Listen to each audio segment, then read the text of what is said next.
আজ এসেছি এক কাকুর বাড়ি বহরমপুরে, টাউনের একদম শেষ প্রান্তে।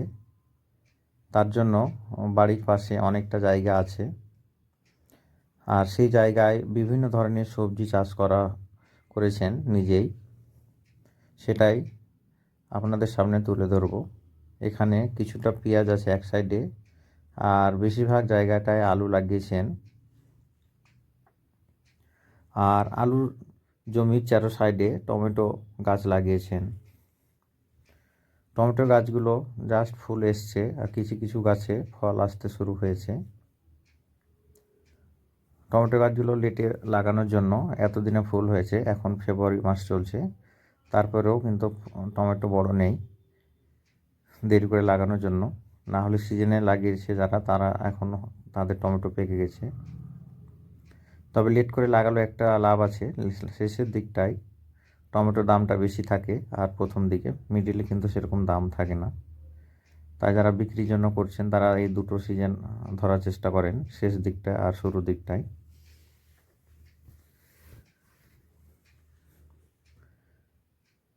আলু জমিটায় জল দেওয়া হয়েছে, তার জন্য মাটিগুলো ফেটে গেছে।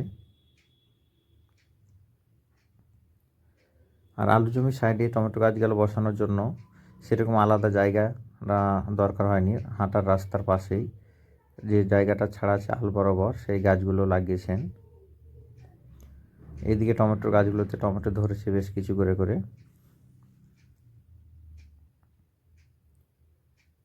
গাছগুলো গ্রোথ খুব সুন্দর আছে।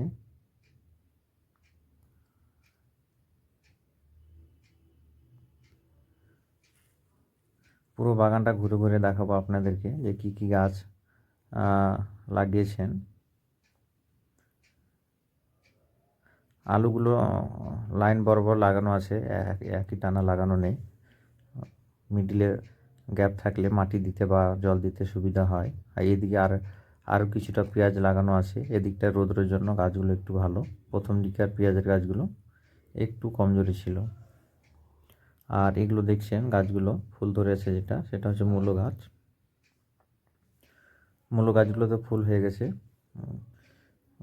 বাড়তি মূলো যেগুলো খায়নি সেগুলোতে ফুল চলে এসছে, নষ্ট হয়ে গেছে। আর এদিকে আছে ওলকপির গাছ। ওলকপিটা ম্যাচুরিটি হয়ে গেছে। আর সেমভাবে ফুলকপিগুলো নষ্ট হতে চলেছে। এখানে ফুলকপি ছিল, যেগুলো খায়নি সেগুলো ফুটে গেছে, নষ্ট হতে চলেছে। আর পাতাকপিগুলো সবে হতে শুরু করেছে। পাতাকপি যেহেতু দেরিতে হয়, এগুলো কমপ্লিট হতে হতে গরম পড়ে যাবে। আর এগুলো হচ্ছে ধনে গাছ। আমরা যে চাটনি খাওয়ার জন্য লাগাই, সেই গাছগুলো যদি ছেড়ে দেওয়া হয় তো এরকমভাবে বড় হয়ে ফুল সহ ফল হবে। আর আছে পালং শীষ। ভিতরে গাছগুলো দেখছেন, এগুলো পালং গাছ। শাক খাওয়ার পর ছেড়ে দেওয়ার পর যেগুলো গাছ থাকে সেগুলোতে শীষ হয়, সেটা আবার খাওয়া হয়। আর ভিতরে আছে টক পালংয়ের গাছ। আর এইদিকে দেখতে পাচ্ছেন বেগুন গাছ। এগুলো শীতকালে বেশ ভালো হয় বেগুনগুলো। আর এদিকে আছে একটা ছোট্ট শিম গাছ।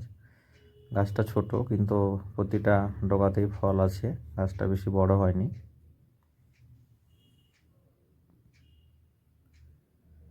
আর কয়েকটা সরিষার গাছ আছে।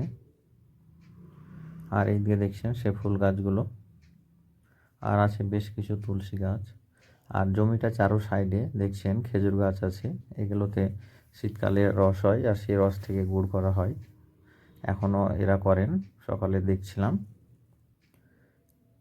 জায়গাটা পুরোটাই দেখছেন, পুরোটাই উঁচু জায়গা, তাই এখানে সবজিটা বেশ ভালো হয় সারা বছরটাই, সিজনাল সবজি। আর পাশে আছে পুকুর, পুকুরের চারপাশেও সেই খেজুর গাছগুলো আছে। আর বাড়ির উঠানে দিয়ে কিছু বেলি ফুল আছে। আর এদিকে ফুল গাছগুলো আছে বাড়ির পাশে।